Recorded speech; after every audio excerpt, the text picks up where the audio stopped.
So this particular scenario was client who owns and operates a business, has key people in that business that the client decided, hey, I want to insure. Now, this is referred to as key person insurance, where the individual being proposed as the life insured is an individual that is creating significant value for that business and holds a very high degree of responsibility in that business. And God forbid, if that life insured passed away, there would be significant disruption and, in many cases, financial setback to the company. So this company owner put forward a key person to insure. That key person went through the application process, but because the starting death benefit amount being applied for fell below the requirement for a full paramedical examination. Have you ever wondered if the life insurance company will pay out a death claim? Well, this question has been keeping some people up at night, and we're going to go over a bit of a conversation today to learn a little bit about how the life insurance company looks at processing death claims and what is an area that is a little bit less known or understood in regards to something called the contestability period. So I'm joined again today, of course, by my co-host, Jayson Lowe, and we're going to dig into this fun and engaging topic all about death claims. Woohoo! And we will say that, and it would be appropriate for us to say, we're not speaking on behalf of any life insurance companies in Canada or in the United States. We're not claim adjudicators. We are sharing with you what we're required to share as life licensed, advisors, and just based on experiences that we've had over the years, these past 15 years. And because it is, especially with COVID, right? There's been a lot of association, which is incorrect, of, this massive increase in death claims with life carriers, and where the media is very clever. The media is very clever of not distinguishing group benefit plans versus individuals who are individually life insured, who have been paramedically examined, who have been fully underwritten, and who have a contract that is underwritten prior to issue, not after a death claim has been submitted. And so there's a big difference there. When I'm talking about group benefits, I'm talking about an employer, for example, who has and provides to their employees the option of life insurance, which involves the creation of a benefit that would see 1 to 2 times to 3 times that employee's salary or annual earnings being paid out in the event of premature, death. And of course, because there's no medical underwriting, there's only a few health questions.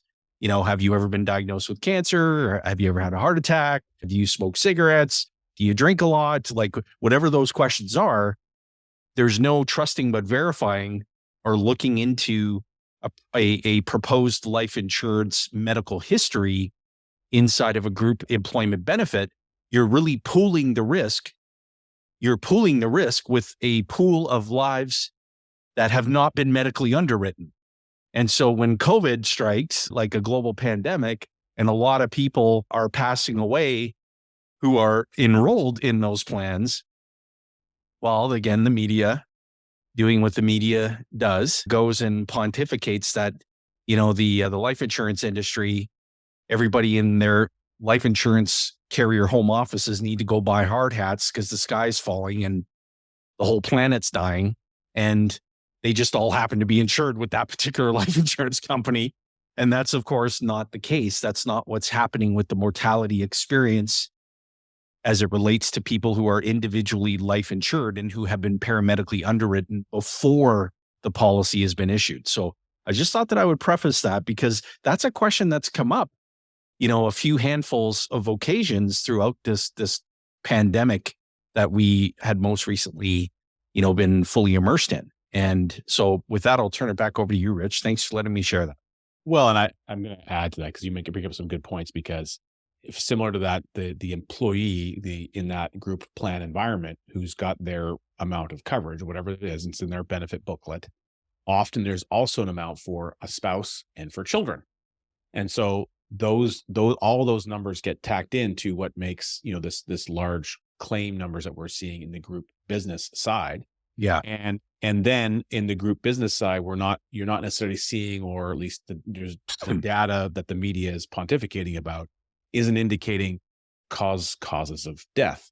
We can blame it on COVID adjacent things, meaning whether it was people getting sick or have comorbidities or other things going on, or it could just be ancillary things from those people being at home for 2 years, right? So it's really not, that's a bit of a murky thing.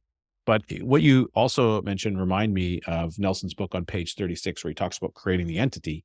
And he talks about the design of insurance a little bit. There's even a chart of an old mortality table from 1958. Yeah. And Nelson would talk about the pig and the python. If you look at that image, it looks like, if you imagine a python swallowed a pig, well, that pig makes its way all the way through, and you just see this lump of mass moving through the snake's body. And it starts at the beginning, it's a bigger lump. But by the time it gets down to the end, that lump has shrunk a lot because it's been digested by the snake. So there's an example of an image like that, looking at the mortality table, which Nelson would always reference as the pig and the python. He says at the beginning here, in designing life insurance policies, the beginning point is the work of actuaries, the engineers of the whole process. They are working with a mortality table that is constructed from data on 10 million selected lives. So when Jayson is just referencing, you've gone through a screening process, you've been underwritten, the life insurance company has an opportunity to make a decision. Do we want to take on the risk of insuring this person's life? Yeah. And if they don't, they're either going to deny you upfront, or they're going to write the policy so that they have enough money coming in to cover the risk. So they're putting a number on that risk. And Nelson goes on further to say, people that have been through a selection process, not the person, quote unquote, off the street. The purpose of the selection process is to prevent adverse selection against the company. Right. That is to call out those persons who are facing predictable death in the near future. It would not be a good thing for all the people insured to include persons that have a terminal illness, that are contemplating suicide. Cancer patients and people with heart disease fall in the same category. And they are working with a theoretical lifespan of 100 years. So Nelson literally walks you through all of it in the first 2 paragraphs on page 36. Go ahead. Well, I was just saying that screening process is tremendously important, especially, again, now put yourself in a position where you're a participating whole life owner, as many of our listeners already are, as you and I are, and we co-own an insurance company together. So they're managing this pool of money to make sure that they can pay out death claims and provide a strong, stable, long-term, profitable dividends for their participating owners. And so you want to make sure that they're managing that pool really well. That means they're doing a good job at selecting the lives that shouldn't be in the pool versus the lives that they're willing to accept into the pool. Right. Yeah. And it's important that they do that. And insurance companies have a long-standing demonstrated history, as far as I'm aware, that's unmatched on it with anything else on planet Earth, of doing that in a demonstratedly proficient fashion.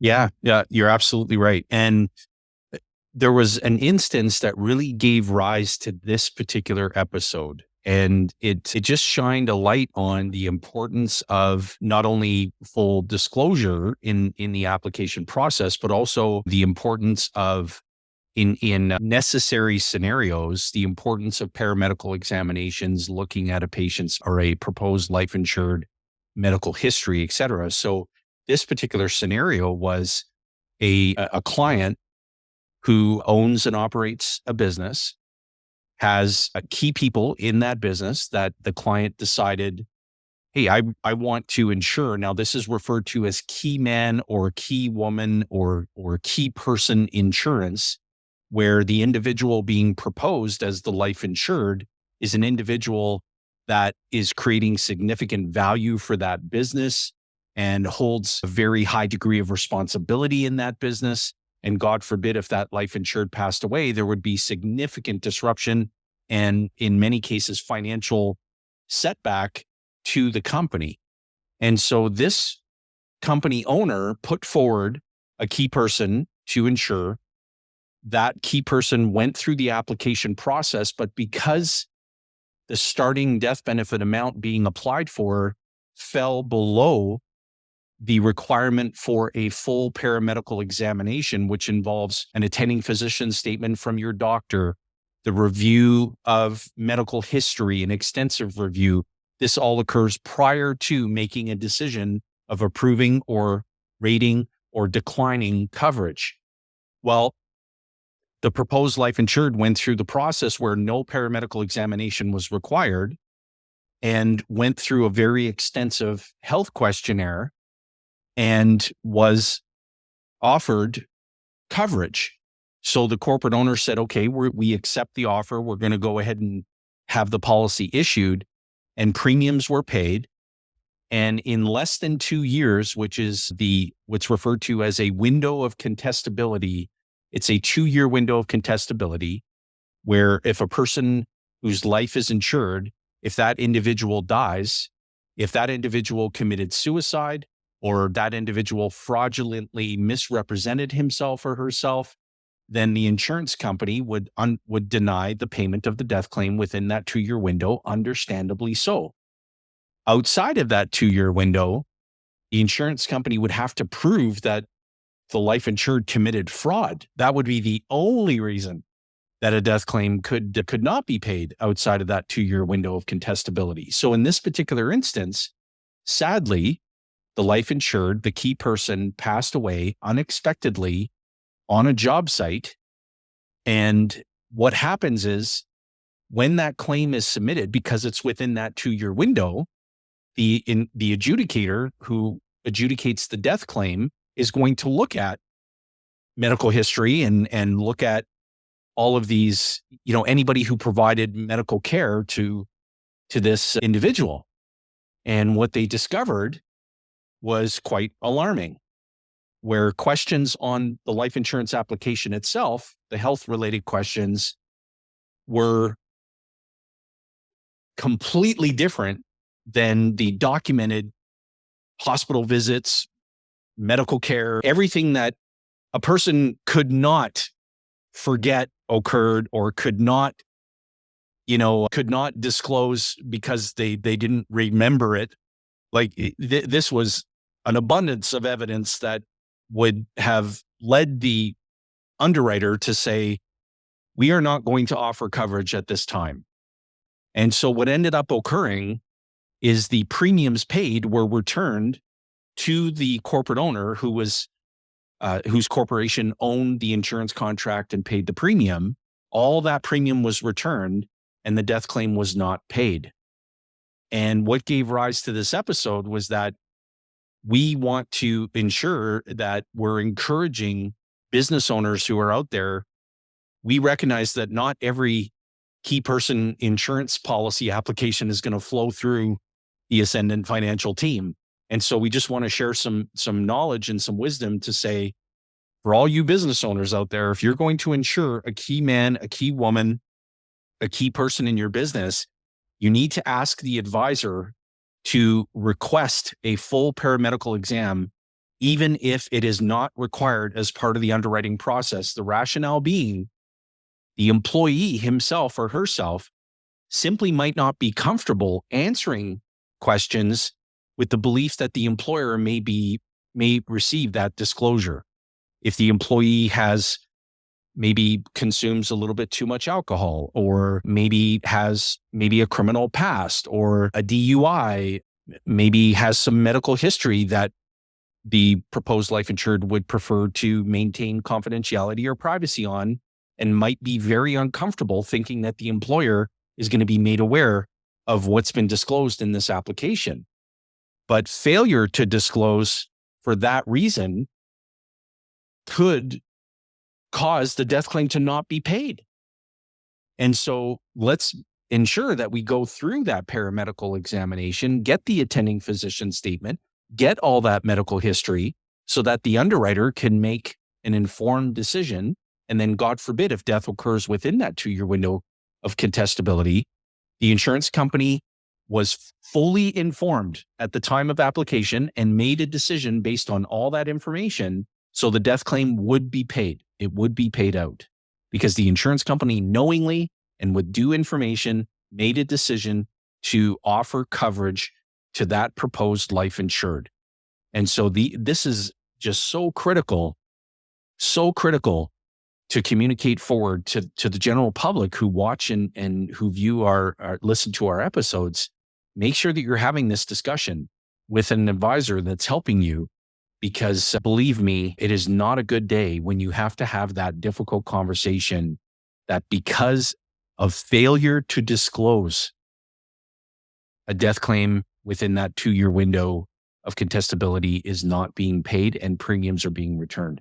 What an incredibly difficult conversation at a time when people are right in the midst of grieving the loss of someone that they care about so much, and that where the money, the death benefit proceeds, would have shown up exactly when they were needed the most.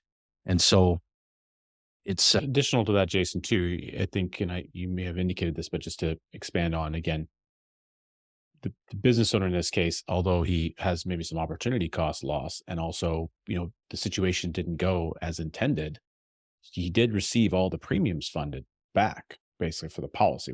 For sure. So, Yeah. So the business owner, or the person in this instance, and in fact, if anyone, in the event that this happened, it's definitely not the desired outcome, but you're not really technically at a loss, because you're going to receive back the premiums you funded, because the insurance company, from a contractual standpoint, if they're not going to honor their part of the bargain because they have a reason not to, they have a demonstrated reason why that's not the case, well, then they can't also have accepted the premium payments for that period of time. So they have to be refunded, essentially. Yeah. And I would say, to also bring further, peace and certainty to existing policy owners, that of all the death claims that have been adjudicated in my 15 years of experience, this was the only instance where that death benefit was not paid, and understandably so, because of failure to disclose. Fortunately, all of the other, clients that we're so grateful to serve have been fully disclosing and assured that that's always the right thing to do, is to disclose everything. Give the life insurance company all the information that they would find helpful and necessary to make an underwriting decision. And so, because this corporate owner is life insured as well, and so naturally, right, he raised the question, like, is this going to impact my own coverage? And of course, it's an uncomfortable question, but my question to him was, well, have you failed to disclose? Now, you're insured well beyond the 2-year window of contestability. This particular client has been insured for several years. And so as long as you haven't committed fraud, or you're not committing fraud, God forbid, if you pass away, those death claims will be paid, and the payment cannot be contested. It's again, we can't underscore the importance of disclosure enough. And there's, having sat in a room, having a meal with a number of people from a life company before, and actually speaking to people who operate in those claim adjudication departments, it's kind of contrary to, I think, at least it is in my experience thus far in the life insurance industry, it seems a bit contrary to what I believe most people, or the general public, feels about insurance as a wide blanket, as a wide paintbrush. Because there's many kinds of insurance. They always think, oh, the car insurance people, they're just looking to weasel out and paying those claims. Like these are the kind of statements I think that people feel through some experience that they've had, or a neighbor, a friend, or a buddy has had, in a different insurance environment. And with life insurance, these, during these adjudication processes, they're actually striving to find out how can they pay that claim. That's their objective. Their objective is to, hey, let's get the money in the hands of the beneficiaries as quickly as possible. That's their mandate. Yeah. But they have a fiduciary duty and a responsibility to all the existing owners of the life insurance company, which, if you are listening and watching and you're a participating policy owner, next time you're speaking to an adjudicator, express your token of gratitude to say, thank you for doing a great job and fulfilling your responsibility to the company that I co-own. Because as a participating policy owner, you co-own that life insurance company, and you want that adjudicator to find every reason to pay the claim. That's what you want the adjudicator to do. But when there is material misrepresentation uncovered, you also want that adjudicator to execute their primary responsibility of being an adjudicator, which also means that not every decision is going to be an easy one. And that when material representation is uncovered, then it puts the adjudicator in a very, very difficult position, but necessary action is required to get back to the beneficiaries or to the executor or to the corporate policy owner, individual policy owner, to get back and say, listen, Houston, we've got a problem and this is what it is. But for the most part, we can confidently say in concert with life insurance companies that the adjudicators want to pay the claim. They want to get that done. Yeah, absolutely. And, it may be helpful even to just see and take a look at an example of, what does an incontestability clause look like inside of an insurance contract? And again, Sure. it may slightly vary between different companies, et cetera, but I'll bring one up here. So this is a snippet of one from a life carrier. And so we can see here, basically failure to disclose a fact or the misrepresentation of a fact in the application for the life insurance medical exam. Any written statement or answers given as evidence of insurability will cause the policy, including any riders, to be voidable by the company. So it kind of walks you through that right there. The policy has been in effect for 2 years from the first policy year beginning date, or in the case of reinstatement, 2 years from the last reinstatement date, with the exception of misstatement of age or sex, which is described below. The failure to disclose, except in the case of fraud, will not cause the policy or any riders to become voidable. So again, we're talking about a contestability period. And so it becomes incontestable after that 2-year window. That's now, right. one of the things identified in that statement is also around a reinstatement of the policy. So where we see something like that happen is, as an example, let's say there's a term insurance policy. And for whatever reason, you're paying an annual premium. If you're anything like me and you get thousands of pounds of mail every year that seems to stack up in a giant pile, you don't necessarily get to opening all the things in that pile every once in a while. So maybe that's you, and there's a document that didn't get opened, it went in the pile, and you didn't see the renewal notice for the insurance. Right. So you have an insurance policy now, as an example, a term insurance policy, where it goes past the 31-day grace period, and now that policy is effectively lapsed. They send you out another letter and a notice that says, hey, Richard, geez, I don't know if you realize, but you don't have any coverage right now. Here's a special offer of a reinstatement. If you'll go ahead and submit the premium, we will reinstate that policy for you. So you sign a document that declares that you're still alive, basically. And then you send it back in. The life insurance company reinstates the policy. But now, because the policy is effectively lapsed, you have a brand new incontestability period that has kicked in from that time frame as the contestability period. So again, it's important to understand if you have other types of insurance, so like a critical illness or term insurance or these other types of policies, you want to make sure that you're not letting something just go by the wayside as a lapse, because it could have, again, some negative consequences for doing that, other than just the pure fact that, boy, I couldn't imagine what it'd be like if you just let a policy lapse and then heaven forbid something happens to you. An expectation of insurance being in place and then it's not in place at all because of that a lapse of judgment, which creates a lapse of the policy, would definitely be a negative consequence.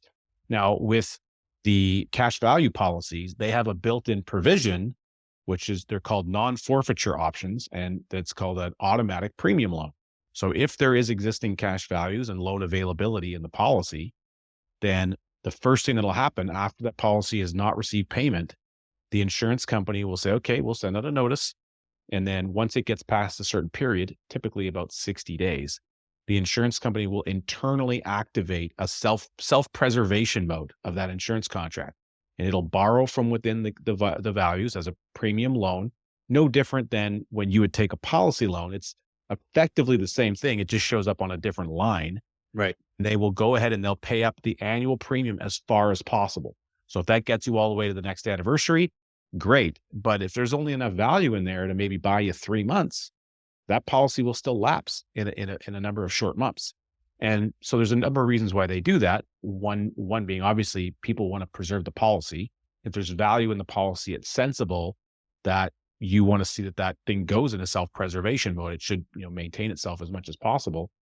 And, people travel, they go places, they go around the world. They might miss the notice. They might not be available. Maybe you got injured and you're incapacitated. Maybe you're in a coma. Well, if you're in a coma somewhere in a hospital in some country, boy, it'd be pretty nice to know that your policy is going to kind of continue to limp itself along as long as possible. Yeah. During that situation. So again, it's a beautiful thing that the cash value insurance has in place as an added layer of, I think protection overall and some peace of mind. But we can't stress enough the importance of making sure that, you as the policy owner are responsible not only to your loved ones, but to making sure that you maintain these contracts that you put in place, because they're there to serve an intended purpose. And you want to make sure that if you've got it, you'd rather be looking at it than looking for it. Good point. Yeah. And so this is the key message, just you go through the process, just fully disclose, and full disclosure, meaning that you're responding to questions based on your awareness, your memory recall, right. If you genuinely forgot that you slipped on a banana peel 52 years ago, the insurance company's not going to hold you accountable for that if you pass away prematurely. But if you visited your doctor and your doctor said, "Hey, I need you to go for cancer screening because of that mass that you have on your forehead that I believe might be cancerous," and then you don't do that and you go and apply for life insurance. And the question is, have you ever been advised to seek treatment or to be tested for? And you say no, and then you die as a result of that big tumor on your forehead. And it's 3 months after you got coverage. The insurance company's going to find out about that, and they're going to deny the payment of the claim. And so just be fully disclosing, and you've got nothing to worry about. Well, and something you identified there kind of sparked another thought for me too, Jason, which I think this is an appropriate place to kind of throw it in. So, again, often we're working with our existing clients. They already have coverage. They're well positioned as far as their insurance and needs are required. And then we work with a lot of people who are brand new. They're really maybe learning about insurance and just in general and what it can do for them for the very first time. Maybe they have never had existing coverage. And unfortunately, there is just far too many Canadians, and I'm certainly positive North Americans, folks down south, that just do not have any coverage. They think that their group plan or their group benefits will be sufficient. I can tell you flat out that is not the case. Your group benefit plan isn't yours. You don't own it. And if you leave the group, if you get fired or laid off, or you leave and you transition into your own business or something else, you don't have any covered anymore.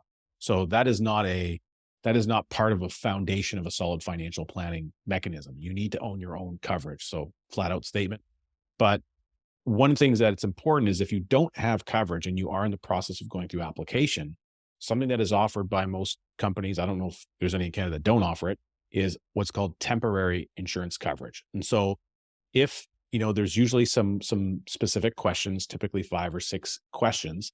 And if you can answer those questions successfully in the application and you pay consideration, so at least 1/12 of the annual premium. So whether you're doing monthly or annual, doesn't matter.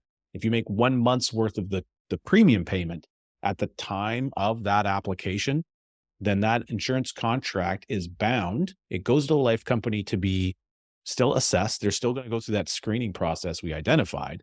Yeah. But if something were to happen to you during that screening process, or before the time frame when you're able to sign and receive the final contract and pay the rest of the premium, et cetera, there is still temporary coverage in place. And so assuming that the life company would have approved you anyway, there is still an ability for having a payout in that situation. And that's a huge advantage, especially to people who just don't have coverage. So if you are Sure. in an application phase, absolutely make sure that that's something you consider doing so that you have every best possible chance to make sure that you have the coverage in place while the insurance company is conducting their underwriting process. Yeah, absolutely. Very good.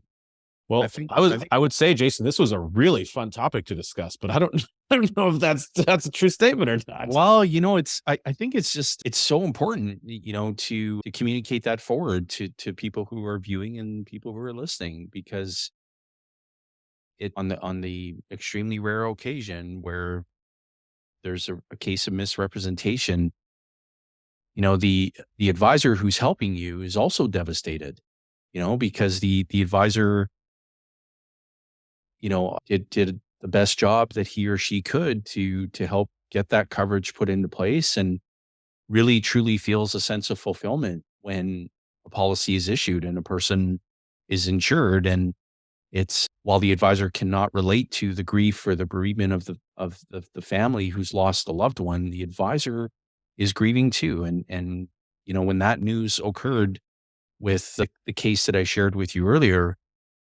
that was just it was such a it was such a difficult blow, right? To say, oh my God, like I've got to have this conversation, and what a difficult conversation to have. And it's just devastating that there was just material misrepresentation in that instance, and really, really sad and unfortunate, in a time where people are already dealing so much stress and grief. And so as you work through this process, if you're expanding your system of policies, if you're working with our team, and when you meet, our new business team and how they go through that process of completing the applications, they will ask you everything in every detail. And so be sure to provide full disclosure. I mean, the worst thing that can happen is the insurance company can come back, and if there is legitimate reason to decline coverage, there may be reconsideration criteria that's provided. Say, you know what, we're not prepared to offer coverage at this time, which declines are extremely rare, by the way. But when they do happen, most often they're accompanied by reconsideration criteria. Hey, we're not prepared to offer you coverage at this time, but if you visit with a physician and get your cholesterol, your blood pressure under control, if you lose X amount of pounds and maintain that weight loss for a consecutive 12-month period, then we would be prepared to reconsider coverage at that time. So it gives you something to work toward. And don't you want to know? I mean, goodness, if there is a legitimate health issue, don't you want to know? I'll share this with you before we conclude the episode. I had a prospective client. This was a few years ago. And this client, when I had first met her, she didn't proceed right away. She came back many months later, and she looked like a completely different human being. I said, "Oh my God, like you've lost a lot of weight, and how are you doing?" And she said, "Oh, I'm doing wonderful. I'm doing this P90X, weight training and physical exercise, and yeah, like I've lost like 40 pounds." And I said, "Oh my goodness, like you look like a different human being. Congratulations."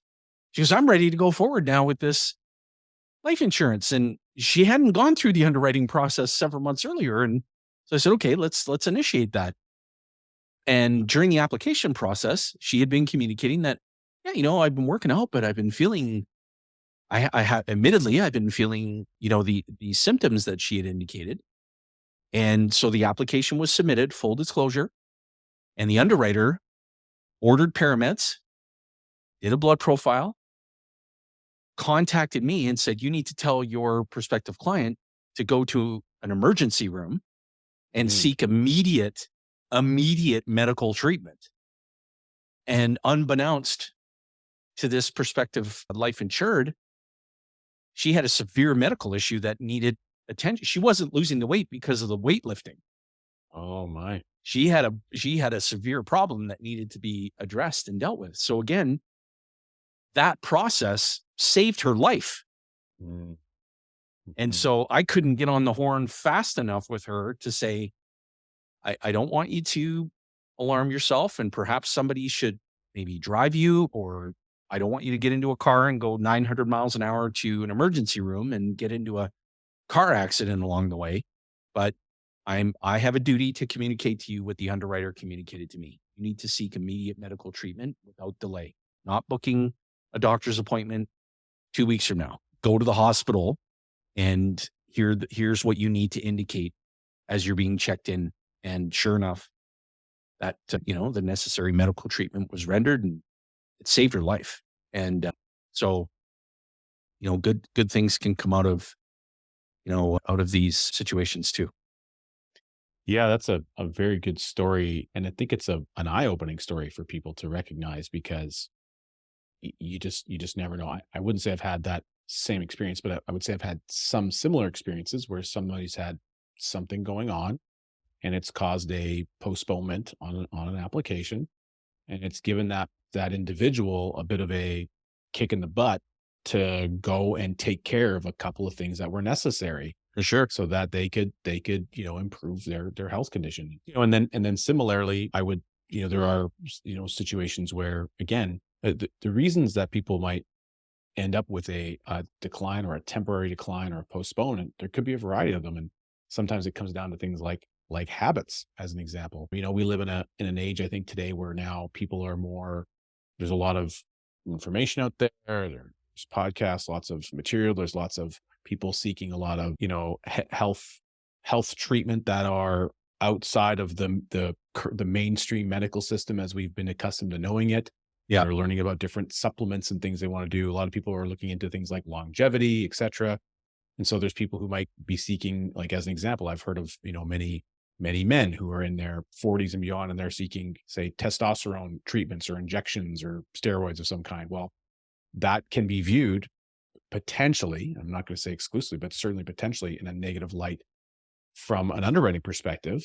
Again, does it come with in tandem with a doctor's information? It says, hey, we've recommended this for this, and this reason. Right. Or is it because we went and saw what the underwriting people like to call the feel good doctors? And then that causes a little bit, it could cause some concern. It doesn't mean you're not going to get coverage. It just means that these are things that, okay, well, we're going to look into this a little bit more. We want to expand a little bit more on this and understand what's going on. So there are some things like that to be aware of. And at the end of the day, it's just go get the application done, because you don't know what the lender is going to say until we send it in. Nobody knows if you're covered until you can get the coverage. Totally. Totally. And I'm glad that we walked through this today, and it'll be a permanent, mainstay in our catalog of episodes and a permanent mainstay on our YouTube channel, and, something that people can reference, and hopefully, who knows, it may save a life or two. It may, it may help an underwriter. It may help an adjudicator, and by proxy, the person applying and the person who's going to own the policy, to sleep easy at night knowing, hey, you know what? If the unthinkable happened, we're going to be okay, because we fully disclosed. We're quite confident in that. And paramedical exam was ordered, and attending physician statement was obtained, and the insurance company has all the available information to make an intelligent underwriting decision, and then is responsible for that underwriting decision. And so, yeah, I think it's good that we got this done today. Well, and a final thought that comes up for me is, again, you identified, hey, look, if you're going to get insurance on a key employee, make sure that you recommend that paramed. But another thing is, when you have an owner and you have an insured that are two different people. So it could be, in this case, business owner, key employee, but it could be parent is the owner and adult child is the insured, Right. or it could be parent is the insured and adult child is the owner. So Right. in these situations, this could be a bit of an area where, hey, maybe that's not the right environment where you want to have both people on the call answering all the medical questions. Right. You can handle the owner questions separate with the advisor or the person who's taking the application. And then you can handle the medical aspect with the life insurance separately. Yeah. Don't create an environment intentionally where there would ever be a cause for someone to consider withholding any kind of information because of embarrassment or anything of that nature. You really want that full disclosure. So conduct the application in such a way where you set yourself up for the best success. And if you're in the process of getting insured, an advisor will probably be able to get you a questionnaire list that the life company is likely going to ask. Consider going through that in advance so you can think about, hey, oh yeah, when was the last time I saw my doctor? Geez, it's been a while. I did an application today and I had to go back and say, geez, I don't remember the last time that happened. Going through dates in my head, looking up a few things online, looking to some past emails, I was able to track down the information. But these are not things that we think about commonly because we're busy in life. We've got other things going on and other priorities. So it's okay to take 10 minutes out of your day, out of your life. You're making an important decision. You're getting insurance to protect your family. take the necessary time, a few minutes, put a little bit of focused energy into being prepared so that you can make that a smooth, streamlined process for all the parties involved, which includes you. Great advice. Great advice. And to everybody viewing on the YouTubes, make sure that you click the next video in the playlist that you see. Keep watching, keep continuing your journey of learning. And for folks who are listening on your preferred podcast platform, keep listening. There's many more episodes in the catalog, and we invite you to continue your journey of learning as well. So make the rest of your week outstanding. And thank you sincerely, as always, for viewing and for tuning in.